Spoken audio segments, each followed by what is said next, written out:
degrees, and Paul Ingles is here with sports. Good morning, Paul. Alan, this is the first time we've had a chance to work together. That's right, it is. We spent a lot of time discussing our emotional problems at the coffee machine. Back in radio, too. That's right. That's right. It's my pleasure. Good to see you. Good to see you, and we'll tell you about the Detroit Tigers in baseball this morning. It's been the year of the Tiger for the American League Eastern Division, as the Tigers started off the season 32-5 and haven't let up since, and have never really been threatened in their drive to the American League East title. Last night, the final page of the first chapter for the Tigers in a 3-0 win over Milwaukee. Tigers clinching the American League East title.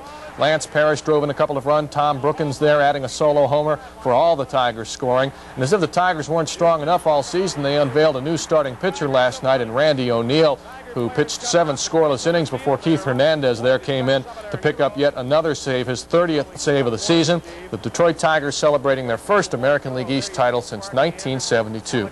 In the meantime, the lead for the Kansas City Royals atop the American League West expanded to 2 games. The Royals scored 10 runs for the second night in a row off California pitching, and also shut out the Angels last night for a 10-0 win. Meantime, the White Sox clipped Minnesota 5-3. So that leaves the Royals 2 up on the Twins in the standings and 2.5 up on the Angels in that tight American League West race. Even had the Tigers not won last night, they'd been celebrating as the second-place Toronto Blue Jays lost to Boston 10-3. Other scores as other teams play out the season: the Yankees ripped the Orioles 10-2, and we're watching to see if and when former Charlotte O's players like Kenny Dixon or Jim Traber see some action with Baltimore. So far, though, their names have not popped up in the box scores. Oakland over Texas 5-2. Seattle topped the Indians 6-3. The Chicago Cubs got no closer to a National League East title yesterday as the Pittsburgh Pirates powdered Chicago 6-2. Lee Lacy and Johnny Ray sent homers into the bum-catching screen out in the bleachers. That fence you see out there was put there to keep overzealous and over-inebriated fans from falling off the wall and onto the field of play. Ray also had a triple and 4 RBIs on the day as the Pirates tried to play spoiler. The Cubs' magic number is still 4 and holding. Montreal beat St. Louis last night 7-4. The Mets winning 8-5 over Philadelphia keeps the magic number for the Cubs at 4. Meantime, San Diego's magic number is 4-2. The Padres shut out Cincinnati 2-0.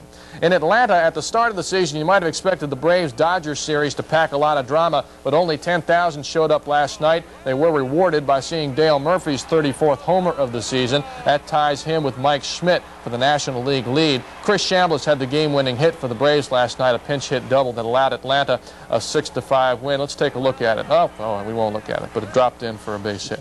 That allowed Atlanta the 6-5 win. Houston beat San Francisco 5-4 in 10 last night. I think some people are tired of looking at the Braves anyway. The Los Angeles Rams went shopping for a quarterback yesterday. They need one as Vince Ferragamo broke his finger and is out for several weeks. They came up with Stephen Dills in a deal with the Minnesota Vikings. They gave up an undisclosed draft choice to the Vikings. University of Washington head football coach Don James wants it well known that he does not want to coach the University of Florida. James labeled as ridiculous, unfounded, and irresponsible a report by Cable News Network that he had asked to be considered for the Gator job.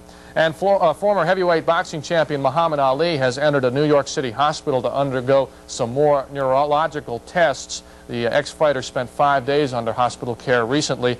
Reportedly, Ali has minor symptoms of Parkinson's disease.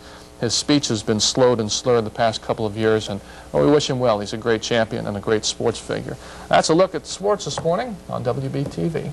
It's a pity about the Braves. Every year at this time, I always say the same thing. Gee, it's a pity about the Braves. Yes, we seem to do that at this time. It's like the changing of the seasons. It's a pity about the Braves. Maybe they need a bum catcher down in Atlanta. Ooh, that was bad. They need they've got some bum pitchers is what they've got.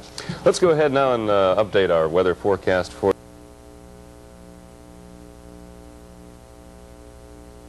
Paul Ingles. I know it's down on your list, but can I a little polite applause? The Redskins won their first game. We'll have highlights of that coming up, and you may applaud, in fact. Thank you, Paul. A dramatic finish, beautiful weather, and healthy galleries all brought smiles to the faces of everyone involved with the WBTV World Seniors Invitational Golf Tournament. Won yesterday by Australian Peter Thompson, former winner of 5 British Open titles. But it was not easy.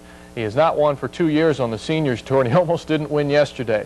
He had yet to notch a victory, and one man almost kept him from it yesterday at Quail Hollow, and that was Arnold Palmer, who shot a 4 under 68, capped off by this birdie putt on 18 that put Palmer at 6 under. Thompson at the time was 7 under, and talked with Terry Mooney about his successful and essential par on the last hole. Talk to me a little bit about what was going on in your mind on the last hole. You knew Arnie's in the clubhouse. Yeah, well, I had to get 4 somehow or other, and it's a very difficult tee shot for me, that one, and I didn't pull it off. I just nicked it a bit into the bunker, which is really safer than the trees on the other side. There's a very narrow gap there, and as luck would have it, I found the most beautiful heavenly lie in that bunker that I could dream of.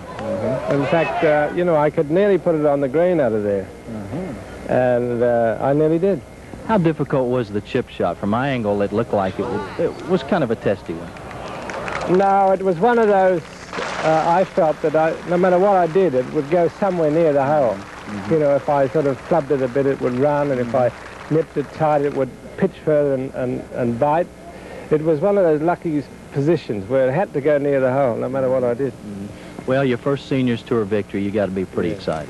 Well, I am at my age. Congratulations and best of luck, and we'd like to see you here again next week. Well, Terry, I'll be back. Even though I'll be too old, I'll be back. Good.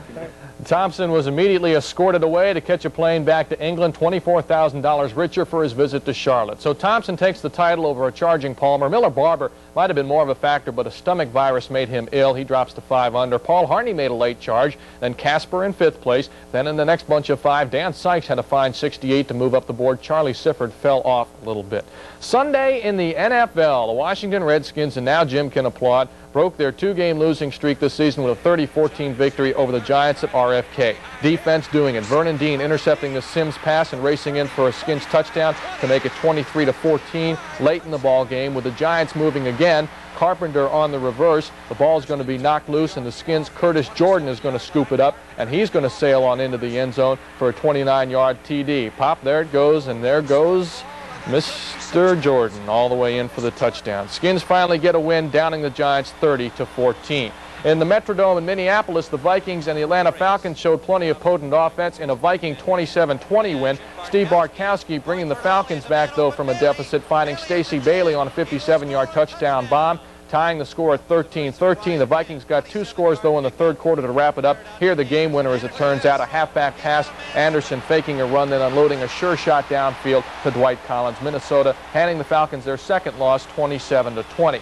And a brightly colored game at Arrowhead Stadium. Chiefs coach John Makovic, formerly of Wake Forest, falling short in his upset bid of the L.A. Raiders. Raiders prevailing 22-20. L.A. taking the lead for the first time there in the 4th quarter, with Frank Hawkins diving in for a 16-14 Raider lead. Chiefs came back, though, to retake the advantage on a determined 5-yard run by Herman Hurd. 20-19 Chiefs at that point, but Jim Plunkett and the Raiders, driving in the final minute, pull off the key pass play, a bomb to Malcolm Barnwell that gives the Raiders the ball at the Chiefs' 7-yard line. Chris Barr then is going to check in for an attempt at the winning field goal with just a minute left, 10 yards out, and number 10 knocks it right on through. Raiders win 22-20. Elsewhere on the scoreboard, Bears are 3-0. They beat the Packers 9-7. The Jets ripped the Bengals 43-23. Cardinals knocked the Colts down 34-33. Patriots 38-23 over the Seahawks. The Bucs came back to beat the Lions 23-17. Chargers roll past Houston 31-14. 49ers with a 30-20 win over the Saints. Cowboys to 2-1, beating the Eagles 23-17. And Denver manages a 24-14 win over the Cleveland Browns. Harry Gant won the Delaware 500 in Dover, beating Terry Labonte, and Gant moves to within 81 points behind Labonte in the Winston Cup points standings. Now look at the key baseball games. Detroit beat Toronto 8-3, and Minnesota 2-zip over Texas. Kansas City 4-2 downing Seattle.